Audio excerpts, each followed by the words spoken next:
मैं पढ़ाने जा रहा हूँ वो 10th क्लास का है। 10th क्लास का ये वायुमंडलीय अपवर्तन के बारे में है। और वायुमंडलीय अपवर्तन जो हुआ, अपवर्तन माने क्या होता है, प्रकाश की दिशा में परिवर्तन को ही अपवर्तन कहते हैं। लेकिन यही दिशा, अगर प्रकाश की दिशा में परिवर्तन वायुमंडल के द्वारा होता है तो हम लोग कहते हैं क्या, वायुमंडलीय अपवर्तन। यानी वायुमंडल माने क्या हुआ, हवा के द्वारा होता है। यदि यही परिवर्तन हवा के द्वारा हो, यही क्या कहते हैं, अपवर्तन हवा के द्वारा हो, तो इसे हम लोग कहते हैं वायुमंडलीय अपवर्तन। यही अपवर्तन किसके द्वारा हो बताइए तो, हवा के द्वारा यदि हो तो इसे हम लोग कहते हैं वायुमंडलीय अपवर्तन। ठीक है, तो हवा के द्वारा होने का मतलब हम लोग जानते हैं हवा जो है ना वो गर्म भी होती है, ठंडा भी होती है। और क्या कहते हैं, गर्म ठंडा मतलब थोड़ा ज्यादा गर्म हो सकती है, थोड़ा कम ठंडा भी हो सकती है। तो इस तरह से क्या होता है जी, हवा जो है वो विभिन्न तरह के लेयर का निर्माण करती है। जब ये मान लीजिए जो गर्म हवा है, जितने गर्म हवा है उतने ज्यादा क्या होगा, वह जो है ना उसमें गति होगी अधिक। तो जितने गर्म हवा है उसमें गति अधिक होगी, स्वाभाविक है वो दूर दूर होंगे, विरल उतने अधिक होते हैं। जितनी ठंडी हवा है वो क्या होते हैं, उतनी ठंडी है तो उसके कण जो है नजदीक नजदीक होते हैं। इसके कारण क्या होता है, वह जो है आपको ना उसमें सघन माध्यम जो है ना करेगा, मतलब डेंसर मीडियम जो है ना अच्छा से क्रिएट कर लेता है। तो रेयरर और डेंसर मीडियम जो है ना हवा भी क्रिएट करता है। हम लोग सूर्य का उगना, सूर्य के उगने में जो देखते हैं, जब सूर्य जो देखिएगा सुबह में जो सूर्य उगने के बाद नहीं कुछ देर तक हम सूर्य को लाल ऐसे देखते रहते हैं क्या, लेकिन हकीकत में जो सूर्य देखते हैं वास्तविक सूर्य नहीं होता है। ये जो देखते हैं हम लोग आभासी सूर्य को देखते हैं, और यह 2 मिनट तक हम लोग देखते हैं, और इसका मुख्य कारण है वायुमंडलीय अपवर्तन ही है। उसके बाद क्या कहते हैं, सूर्य डूबते समय भी आप 2 मिनट तक देखेंगे नहीं, चक्का के जैसे लाल वाला सूर्य, वो जो चक्का के जैसे लाल वाला सूर्य आप देखते हैं जिसपे में हम लोगों की आंख जो है ना वो अच्छा से नहीं क्या कहते हैं देख पाती है उसे। ओरिजिनल जो सूर्य होता है, वास्तविक सूर्य को हम लोग अपने आंख से देखते हैं तो कठिनाई होती है, लेकिन वो लाल जो है गोला के जैसे दिखाई देती है, उसे हम लोग आसानी से देख लेते हैं, वो वायुमंडलीय अपवर्तन के कारण दिखाई देती है। तो उगते समय जो हम लोग सूर्य को देखते हैं वो 2 मिनट पहले देख लेते हैं, और डूबते समय हम लोग क्या करते हैं 2 मिनट बाद तक देखते हैं। इसका मुख्य कारण क्या है, वायुमंडलीय अपवर्तन ही है। और ये क्या कहते हैं आपको इसका कारण, अच्छा उस समय में सूर्य जो लाल दिखाई देती है अधिक, उसका कारण दूरी होता है। यानी पृथ्वी से अधिक दूरी होने के कारण क्या होता है, पृथ्वी से यह सूर्य क्या है अधिक दूरी पे है ना, इसी कारण से जितने अधिक दूरी होती है ना, नहीं जितने अधिक दूरी होती है उतने क्या होता है जी, हम लोग जानते हैं लाल का दर्द अधिक होता है, इसलिए लाल दिखाई देती है। नजदीक रहेगी तो लाल नहीं दिखाई देगी। तो और दोपहर के समय में सफेद दिखाई देती है, उसका कारण वही है जो सूर्य नजदीक होती है, सूर्य नजदीक में रहता है इसलिए। तो इस तरह से हम लोग कह सकते हैं वायुमंडलीय आवर्तन। रात में हम लोग तारा टिमटिमाते हुए देखते हैं, क्यों देखते हैं बताइए। तो तारा जो है जैसे ये तारा है, यहाँ से रोशनी मान लीजिए आती है, तो यहाँ से जो रोशनी आती है तो क्या होती है बताइए। मान लीजिए गर्म हवा है तो गर्म हवा में क्या होगी, अविलंब से दूर भागेगी। ठंडी हवा है तो फिर क्या होगी, अविलंब की ओर मुड़ जाएगी। फिर गर्म हवा है दूर भागेगी। और हम लोग क्या करते हैं, दोनों रोशनी को देख लेते हैं। इसे भी हम लोग देखते हैं कभी कभी, इसको भी देख लेते हैं। मतलब क्या, मतलब बेराबारी हवा के कारण हम लोग क्या करते हैं, हवा जो है वो क्या करे बताए तो सघन विरल दोनों माध्यम को निर्माण कर रही है। और इस तरह से क्या हो रहा है जी, हम लोग दोनों माध्यम के कारण होता है।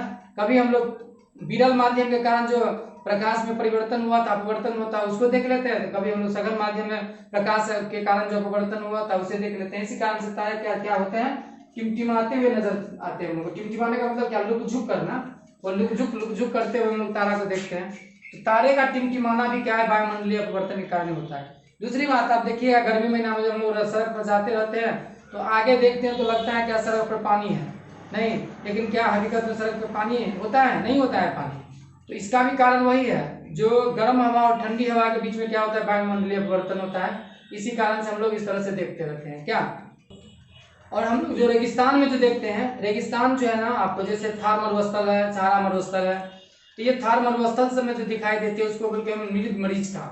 उसे मृग मरीचिका कहा जाता है, मृग तृष्णा के जैसे मिराज बोलते हैं उसे। तो ये जो मिराज हम लोग कहते हैं, नहीं मृग मरीचिका जो बोलते हैं हम लोग, मृग जो है ना वहां पे जाके फंस जाती है। उसको लगता है क्या, जो वहां पे पानी है, रात में जब वो देखती है तो लगता है क्या, जो खजूर का पेड़ है मान लीजिए रेगिस्तान में, तो लगता है उल्टा है। और वो पानी में जिस तरह से पानी में हम लोग छाया जिस प्रकार से हिलते रहता है हवा के कारण, उसी प्रकार से वो वृक्ष जो है ना वो हिलते हुए पता चलता है पानी में। और इस कारण से क्या होता है, मृग जो है ना वो फंसते जाती है अंदर की ओर जाते जाती है, बहुत दूर देखती है तो फिर वही दिखाई देता है। तो ये भी वायुमंडलीय अपवर्तन के कारण होता है। उसके बाद क्या, एक और घटना है, समुद्र में है। समुद्र में क्या होता है जी, नाविक जो है ना वो देखता है क्या, नहीं उसमें क्या होता है, नाव जो है आपको ऊपर में दिखाई देता है उल्टा खेते हुए। अब बताइए नाभिक का नीचे में आप देखिएगा, ऊपर में हम मेरे ही जैसे क्या है नाव, और ऊपर में क्या चल रहा है, तो लगता है जब उसको लगता है क्या जैसे भूत नाव चला रहा है क्या। तो ये भी जी घटना देखता है, वो समुद्र में देखता है ऊपर की ओर, और रेगिस्तान में देखता है नीचे की ओर। समुद्र में दिखाई देती है रात में, नहीं समुद्र में क्या कहते हैं रेगिस्तान में रात में दिखाई देती है। तो इस तरह से जो है ना आपको ये जो घटना हम लोग देखते हैं, ये सब किसका एग्जाम्पल बताए तो वायुमंडलीय परिवर्तन के कारण है। और वायुमंडलीय परिवर्तन का मुख्य रूप से जो कारण हुआ, जो वायुमंडल के कारण क्या होता है, प्रकाश की दिशा में परिवर्तन हुआ। इसके बाद जो हम लोग को इसमें पढ़ना है, इसी चैप्टर में जो पढ़ना है वो पढ़ना है वर्ण विक्षेपण के बारे में। तो वर्ण विक्षेपण का मतलब हम लोग जानते हैं वर्ण का विक्षेपण यानी क्या, वर्ण का यानी श्वेत प्रकाश के विभिन्न रंग में टूटने की घटना। श्वेत प्रकाश जो हम लोग जानते हैं प्रिज्म से निकलने के बाद क्या होता है बताइए तो वो 7 रंग में टूट जाते हैं।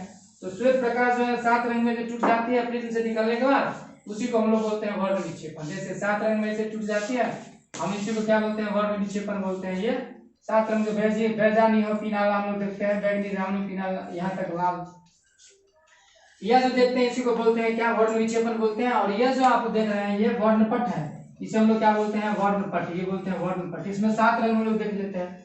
यह जो रंग होता है एक दूसरे से सटा हुआ रंग होता है, बैगनी जामुनी, ऐसे ये सटा हुआ रंग होता है एक दूसरे से, नहीं और इस तरह से क्या होता है बेल्ट हम लोगों को प्राप्त होता है सटा मतलब एकदम। तो ये जो आपको वर्ण विक्षेपण हम लोग देखते हैं, नहीं डिफ्लेक्शन ऑफ लाइट जो देखते हैं, तो ये डिफ्लेक्शन ऑफ लाइट का कारण क्या है जी, वही है क्योंकि प्रिज्म हम लोग जानते हैं सघन माध्यम है, नहीं हवा जो है सघन माध्यम से जाती है, और क्या कहते हैं हवा प्रकाश किरण सघन माध्यम से जाके, और ये सघन माध्यम के कारण क्या होती है। और प्रिज्म के बारे में पता है आपको, जिसके 3 सतह होता है, और तीनों सतह की मतलब आपस में अपवर्तन परावर्तन दोनों अंदर में घटना होती होगी, और इसके कारण हम लोग देख लेते हैं। बाहर में अपवर्तन की घटना हम लोग देखते हैं, और यहाँ इसी को जब हम लोग बढ़ाते हैं तो यहाँ पे हम लोग वर्ग क्या होता है जी बताएं तो, यहाँ पे विचलन कोण हम लोग को प्राप्त हो जाता है, यही विचलन कोण हो गया, इसको बोलते हैं क्या, आपतित किरण और निर्गत किरण के बीच के कोण को विचलन कोण बोलते हैं, यही विचलन कोण हुआ। यहाँ इसको हम लोग लैम्डा से डिनोट करते हैं, विचलन कोण हम लोग को प्राप्त हो जाता है।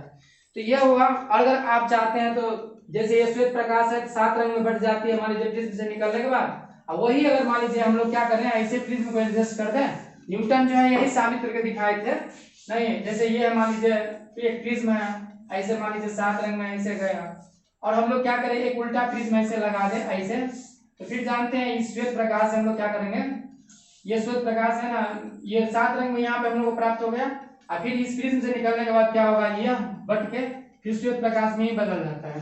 तो इस तरह से ये जो घटना है आपको ना, ये क्या हुआ बताएं तो, ये जो घटना आप देख रहे हैं ये ऐसे, ये एक ही मतलब श्वेत प्रकाश में बढ़ने की घटना जो है आपको, तो ये आपको न्यूटन के सीधे न्यूटन जो है इसी के द्वारा साबित कर दिए थे, श्वेत प्रकाश में ही 7 रंग होता है, और 7 रंग के मिलने से ही और एक और है न्यूटन जो है ना आपको, वो एक थाली को 7 रंग से रंग दिए थे, और उसे भी नचा के दिखाए थे, बहुत तेजी से नचाए थे, बैजानिया बैगनी जामुनी सब 7 रंग से रंग के नचाए थे, और वो भी सफेद दिखाई देने लगती थी बहुत तेजी से नचाने पर, तो उसे भी साबित हुआ था जो प्रकाश में 7 रंग होते हैं।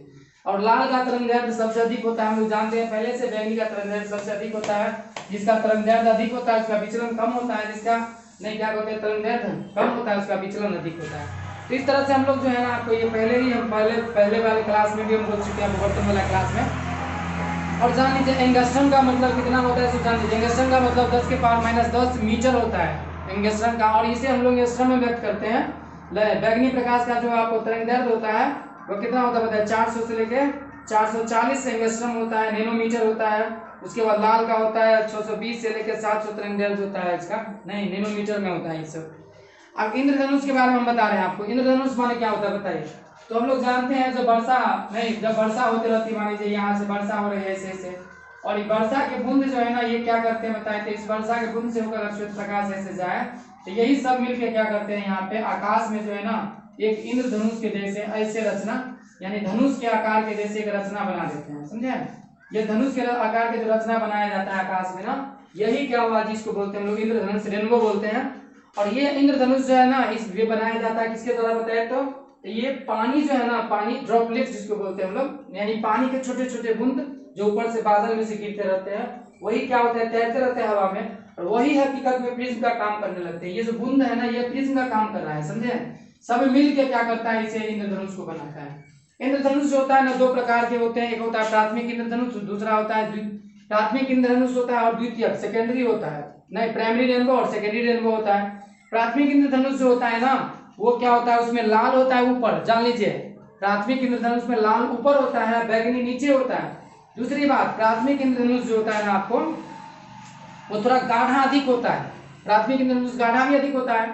और द्वितीयक इंद्रधनुष में क्या होता है, बैगनी ऊपर होता है, इसमें बैगनी यहाँ पे रहेगा, ऊपर की तरफ रहेगा, और लाल इसमें नीचे रहेगा द्वितीयक में, और बैगनी रहेगा ऊपर। ये थोड़ा गाढ़ा नहीं होगा, कम गाढ़ा होगा, फेंट होता है, वो क्या होता है, डीप होता है। तो प्राथमिक इंद्रधनुष और द्वितीयक इंद्रधनुष में यही अंतर है। इंद्रधनुष क्या हुआ होता है, तो इंद्रधनुष हम लोग कह सकते हैं आकाश में वर्णपट के रंगों वाली नहीं संकेंद्रीय चापें दिखाई देती है, जिसे हम लोग क्या कहते हैं, इंद्रधनुष कहते हैं।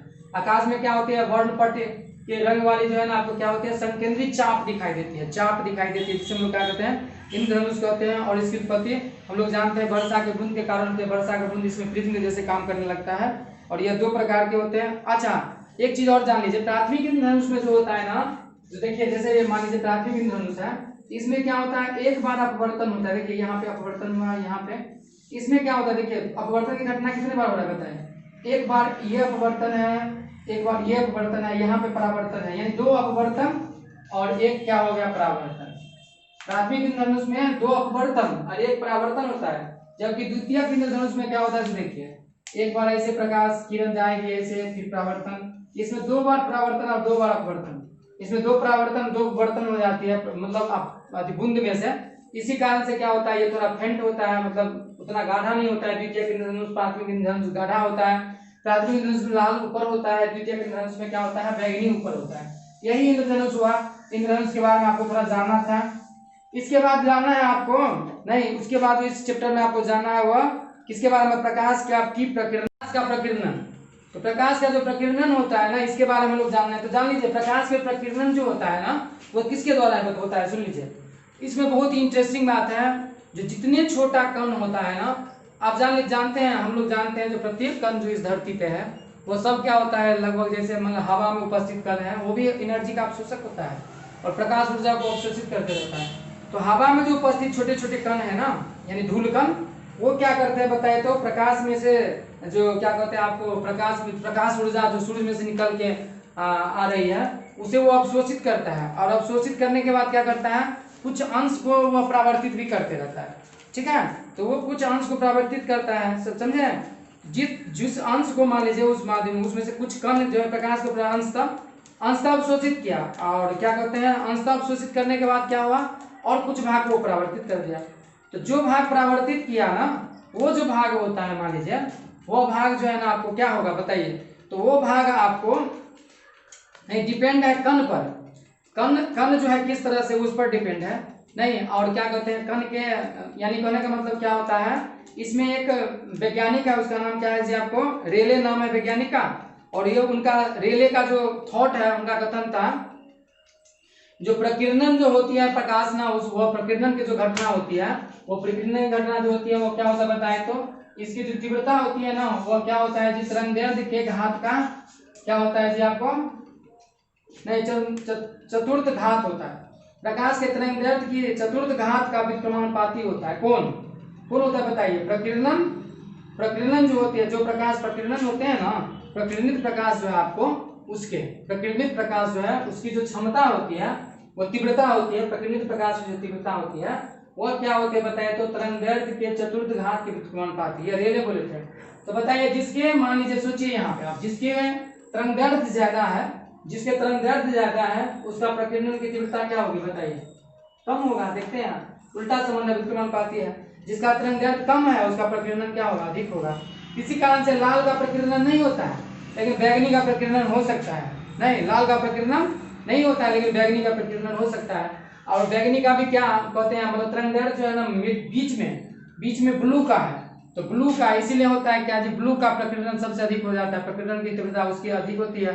आकाश जो नीला दिखाई देती है उसका मुख्य कारण वही है, जो ब्लू का प्रकीर्णन क्या होता है, ब्लू कलर का जो है प्रकीर्णन वो अधिक होता है, समझे। ब्लू कलर का प्रकीर्णन क्या होता है, वो तो अधिक होता है, इसी कारण से क्या होता है जी, आकाश जो है वो नीला दिखाई देती है। ठीक है, इसके बाद यह है वस्तुओं का रंग। हम लोग जानते हैं रंग जो होता है, हम लोग रंग जो देखते हैं वो दो तरह का रंग होता है। और क्या कहते हैं, वस्तु का जो रंग हम लोग देखते रहते हैं, कोई भी रंग देखते हैं नहीं, जैसे वस्तु को देखते हैं हम, मान लीजिए जैसे मेरा ही है, यहाँ पे हम काला देख रहे हैं, नहीं काला मेरा टी शर्ट है, या इस तरह से हम लोग जो भी देखते हैं, मान लीजिए, तो हम लोग जानते हैं, जो हम लोग जो देखते हैं ना, जो भी देखते हैं वो हकीकत में परावर्तित प्रकाश को ही देखते हैं। और वो परावर्तित प्रकाश जो है आपको ना, प्राकृतिक प्रकाश को हम लोग देखते हैं। और इसमें परावर्तित प्रकाश को जो हम लोग देखते हैं, हकीकत में वो जो हम लोग देख रहे हैं, रंग देखने की जो क्षमता है वो डिपेंड करता है आपतित प्रकाश के रंग पर, यानी किस तरह का प्रकाश आपतित हो रहा है। जैसे मान लीजिए एक बात के लिए, फूल लाल गुलाब है, उसको हम लोग देखना है तो श्वेत प्रकाश में हम लोग देखेंगे लाल, लेकिन लाल रोशनी अगर जला दिया तो देखेंगे तो लाल। लेकिन अगर कोई दूसरा कलर वहां पे जला दिया जाए बल्ब, तो फिर हम लोग लाल नहीं देखेंगे, उसे काला काला देख सकते हैं। क्या है, तो वो लाल के अलावा सभी कलर को अवशोषित कर लेता है। तो हम लोग जो देखते रहते हैं ना, जो भी कलर देखते हैं वो मुख्यतः इसलिए देखते हैं, जो परावर्तित होता है उसे देख लेते हैं, नहीं जो अवशोषित होता है उसे नहीं देखते हैं। ठीक है, तो जो अवशोषित होता है उसे हम नहीं देखते हैं। दूसरी बात, वस्तु द्वारा अवशोषित प्रकाश के रंगों और उसके सापेक्ष परिणामों पर भी निर्भर करता है रंग। नहीं, मान लीजिए कोई कौन प्रकाश को अवशोषित किया गया और उसका सापेक्ष परिणाम क्या हो रहा है, उस पर भी जो है रंग निर्भर करता है। और लास्ट आंख की नहीं संवेदिता पर, हम लोग के आंख जो है ना उसके संवेदिता पर भी रंग पहचाना निर्भर करता है। रंग जो होता है वो जान लीजिए, रंग दो प्रकार के होते हैं। रंग जो हम लोग कहते हैं, एक होता है प्राथमिक रंग, दूसरा होता है संपूरक रंग। प्राथमिक रंग क्या है बताइए, लाल हरे और नीला। लाल हरा नीला जो वही प्राथमिक रंग है। प्राथमिक रंग मतलब हुआ जो लाल हरा नीला को यदि आप आपस में मिला दीजिए तो ये क्या हो जाएगा, श्वेत हो जाएगा अपने आप। लाल हरा नीला ही वास्तविक रंग है। नहीं, लाल हरा और नीला वास्तविक रंग क्या बताए तो लाल हरा और नीला है। लेकिन जानते हैं लाल हरा नीला के अलावा अगर लाल हरा नीला को हम लोग मिला दें, नहीं तो फिर क्या होगा जी, आपको लाल हरा नीला जो आपको यह मुख्य रूप से नहीं, लाल हरा नीला जो आपको अगर हम लोग क्या करते हैं, जैसे मान लीजिए एक बात के लिए नीला को पीला में मिला देते हैं तो हम लोग को श्वेत प्रकाश प्राप्त हो जाता है। तो अब नीला को पीला में मिला दिए तो श्वेत प्रकाश प्राप्त हुआ, तो ये क्या हुआ, संपूरक रंग हो गया आपको।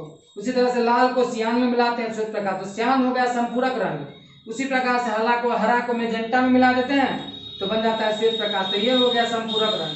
तो ये संपूरक रंग जो होता है, कॉम्प्लीमेंट्री कलर जो होता है आपको, ठीक है, सब कॉम्प्लीमेंट्री कलर जो होता है ये क्या होता है बताया, तो नीला के साथ हम लोग जिसको मिलाते हैं श्वेत प्राप्त हो जाता है, तो उसे हम लोग बोलते हैं कॉम्प्लीमेंट्री कलर बोलते हैं। ऐसे दो रंग जिनको मिलाने से श्वेत प्रकाश उत्पन्न होता है उसे हम लोग क्या कहते हैं, संपूरक रंग बोलते हैं। तो इस तरह से क्या हुआ जी, आपको संपूरक रंग और प्राथमिक प्राइमरी कलर और क्या हुआ, कॉम्प्लीमेंट्री कलर होता है, दो कलर होता है, समझ गए ना। और लाल हरा को मिलाते हैं तो हकीकत में लाल हरा को मिलाते हैं तो बनता है पीला। लाल हरा को मिलाते हैं तो क्या बनता है, पीला। नीला हरा को मिलाते हैं तो क्या बनता है, श्याम। नीला हरा को मिलाते हैं तो क्या बनता है, श्याम। और नीला लाल को मिलाते हैं तो बनता है मेजेंटा। ठीक है, लाल हरा को मिलाते हैं तो क्या बनता है, लाल हरा को मिलाते हैं तो क्या बनता है, पीला। ठीक है, नीला और हरा को मिलाते हैं तो बनता है श्याम, और नीला और लाल को मिलाते हैं तो बनता है मेजेंटा। ठीक है, और नीला पीला को मिलाते हैं तो बनता है श्वेत। तो ये पीला जो हुआ आपको, ये सब क्या हुआ, संपूरक हो गया।